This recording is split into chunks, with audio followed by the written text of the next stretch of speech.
Cette société-là avait pris l'habitude de laisser les grandes décisions économiques entre les mains des autres.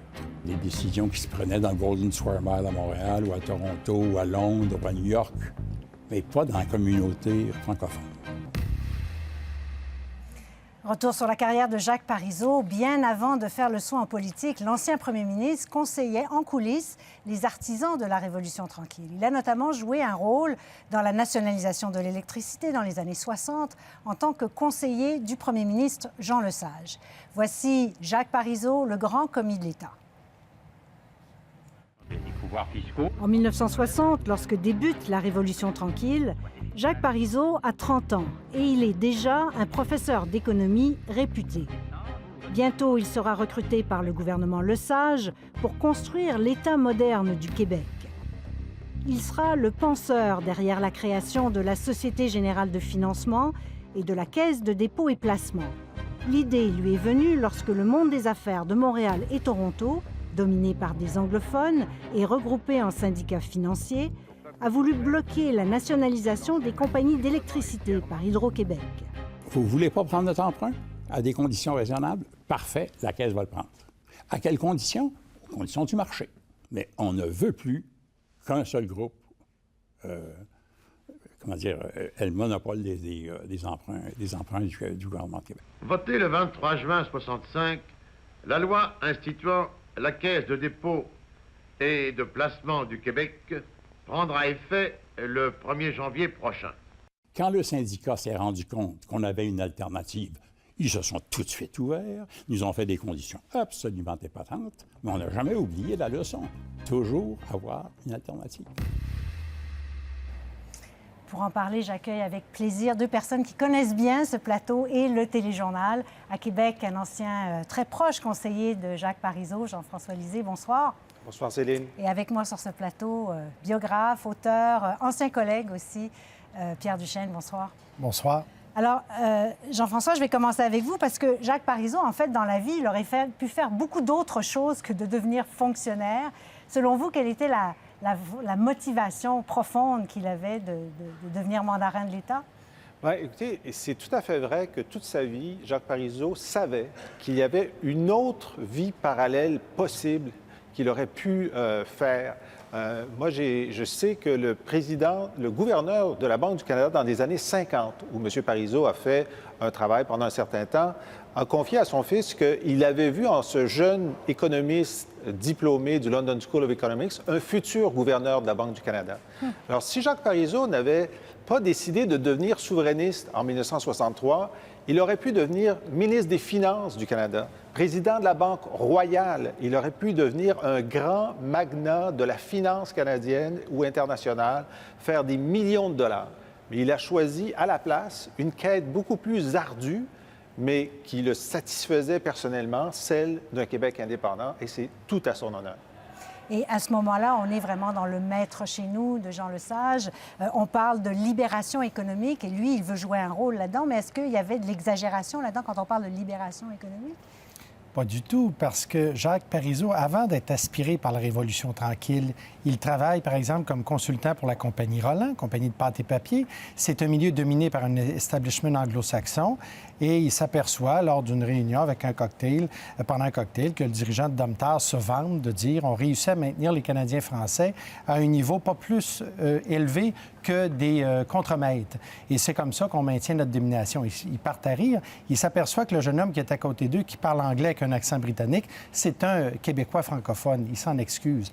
Jacques Parizeau, Jean-François parlait tout à l'heure de ses travaux à la Banque du Canada. Il faut comprendre que lorsqu'il revient avec son doctorat de la London School... C'est un des premiers Québécois, d'ailleurs. C'est le premier Québécois canadien-français à avoir un diplôme de la London School, un doctorat.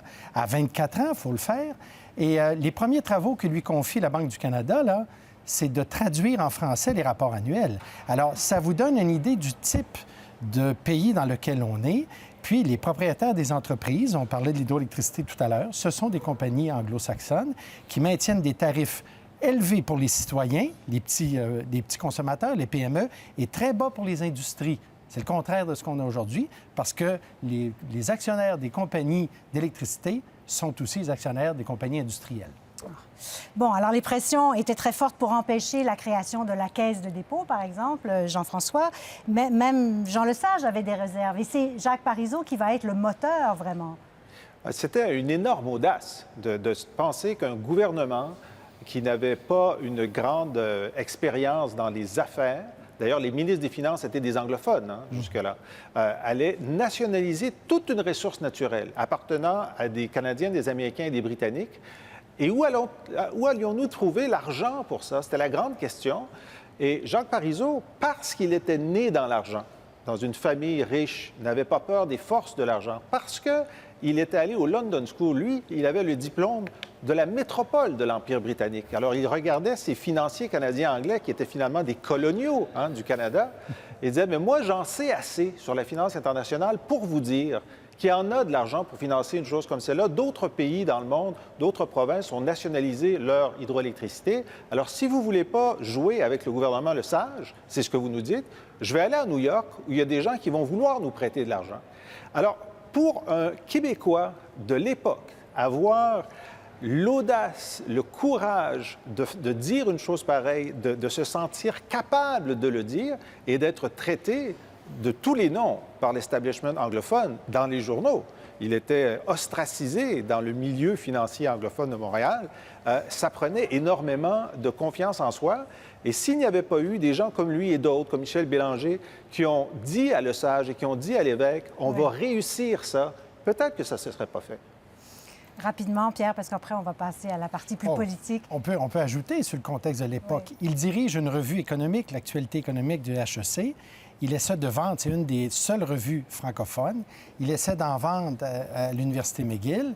Et McGill refuse même de le mettre dans le présentoir, jugeant que c'est pas pertinent parce que c'est français. Lui arrive de Londres avec un diplôme. Il y a même eu un diplôme aussi de la France. Alors, ce qui va arriver, c'est qu'il est aspiré par la Révolution tranquille. Il voit bien tout le dynamisme et il met sur pied, avec d'autres, bien sûr, mais la SGF, la Caisse de dépôt, pour enfin contrer ce chantage financier et avoir une source de revenus autonome qui fait concurrence à celle des marchés financiers qui freinent souvent. Puis c'est très d'actualité, là. Oui. Aujourd'hui, les grands groupes financiers freinent souvent des gouvernements qui veulent amener des politiques progressistes. Fascinant quand même. Et on va parler maintenant de la contribution de Jacques Parizeau au monde politique. Avant, je vous propose un bref rappel. En 1969, le Parti québécois vient tout juste d'être fondé lorsque Jacques Parizeau se joint à l'équipe de René Lévesque. Oh, bien, la réponse est à Québec.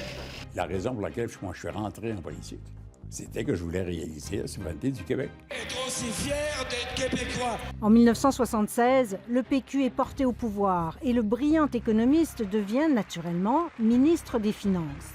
L'option du non l'emportera. Malgré la défaite référendaire de 1980, il demeure aux commandes jusqu'en 1984, quand René Lévesque accepte la main tendue par Brian Mulroney pour une réconciliation avec le Canada. De toute évidence, il y a un élément de risque. Mais c'est un beau risque. À la suite de la défaite de l'accord du lac Meach, Jacques Parizeau revient en politique comme chef du PQ. Il reprend le pouvoir et organise en 1995 un second référendum sur l'indépendance du Québec. Je remercie tous ceux et toutes celles qui ont fait avec moi ce bout de chemin. Au lendemain de la défaite crève-cœur, Jacques Parizeau quitte la politique pour de bon. Mais la politique en soi, c'est un métier que j'ai trouvé détestable. Détestable. C'est à cause de tous ces rapports interpersonnels compliqués. J'avais l'habitude de dire que c'est un océan d'orteils.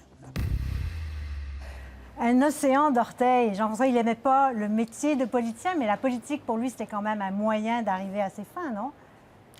Bien, il adorait l'usage du pouvoir pour la transformation économique et sociale. Économique, on l'a dit tout à l'heure, il est un de ceux qui ont fait en sorte que le gouvernement québécois, l'État québécois donne des leviers à la majorité francophone. Et lorsqu'il devient ministre des Finances, il décide de créer, avec les régimes d'épargne-action, une nouvelle génération de Québécois qui ne s'y connaissaient absolument pas en bourse et qui ont capitalisé des moyennes entreprises, Jean Coutu, Cascade, Bombardier, CGI, SNC-Lavalin, qui sont devenus des géants. Alors, il est un peu tirer le Québec vers le haut, en fait. Il est l'accoucheur d'une de toute une classe économique moderne au Québec. Et c'est le paradoxe de voir que ces entreprises allaient s'opposer à son projet de souveraineté en 1995 et être dans le camp du non. Mais c'est lui qui les avait, il n'avait pas enfantés, mais il avait suscité leur développement par ces mesures de Il a ministre vécu des ça Finances. comme une trahison? Oui, il avait dit, il y en a qui crachent dans la soupe, hein, dans un moment de mauvaise humeur. Pierre. C'est comme si toutes ces années, avant qu'il soit finalement le premier ministre pour préparer son référendum, il avait tenté d'habiller le Québec déjà d'un manteau, d'une cuirasse qui serait propre à celle d'un pays. Et la Caisse de dépôt, il participe, il dessine les plans dans les années 60. Phase 2, il devient ministre des Finances. Il se lance dans des grandes opérations avec Jean Campeau qui préside la Caisse. La Caisse va acheter Gaz Métro, va acheter une minière, va acheter plusieurs entreprises importantes et va même, à un moment donné, aller menacer le Canadien Pacifique pour acheter des actions. Et à ce moment-là, le Canada, l'Establishment de Toronto va bloquer, va même convaincre le Sénat d'adopter une loi, de menacer d'adopter une loi S31 contre la Caisse de dépôt. Alors, Jacques Parizeau voulait donner de la confiance aux Québécois en créant des institutions, mais aussi en étant à l'offensive, en achetant des entreprises canadiennes importantes. Et il misait là-dessus, bien sûr, en se disant, mais par la suite, si René Lévesque a joué sur la fierté, mais Jacques Parizeau, c'est la confiance en soi et une certaine puissance économique. C'est l'économie, oui. Oui. Bon, Jacques Parizeau n'aura pas réussi, on en a beaucoup parlé, ça lui a beaucoup collé à la peau, qu'il n'a pas réussi à réaliser son objectif. Il y a eu cette phrase malheureuse, ce fameux soir-là. Vous étiez avec lui, Jean-François, alors il n'a pas lu le discours que vous lui aviez préparé. Ah, c'est sa prérogative, mais j'aimerais dire, on parle beaucoup d'économie, mais il y a tout l'aspect social de son travail comme premier ministre, la loi sur l'équité salariale, la perception automatique des pensions alimentaires, les carrefours jeunesse-emploi, c'est lui. Alors, il y avait une volonté aussi de faire monter le droit des femmes qui était important. Le soir de 95, bien, c'est tout ce prix qu'il avait payé pour être le chef des souverainistes, les orteils qu'il avait dû éviter d'écraser. Et tout ça n'avait pas donné la victoire qu'il voulait. Nous, on trouvait que c'était quand même extraordinaire d'être passé de 40 en 80 à presque 50 en 95. Donc, c'était une étape de plus. Mais pour lui, c'était comme un échec personnel. Et c'est cette tristesse qu'il a exprimée de façon maladroite ce soir-là. Et il avait vu ce soir-là la victoire. Il pensait que c'était possible. Ah, il a caressé le pays. Écoutez, là, le oui dominait pendant un certain nombre une période quand même assez longue.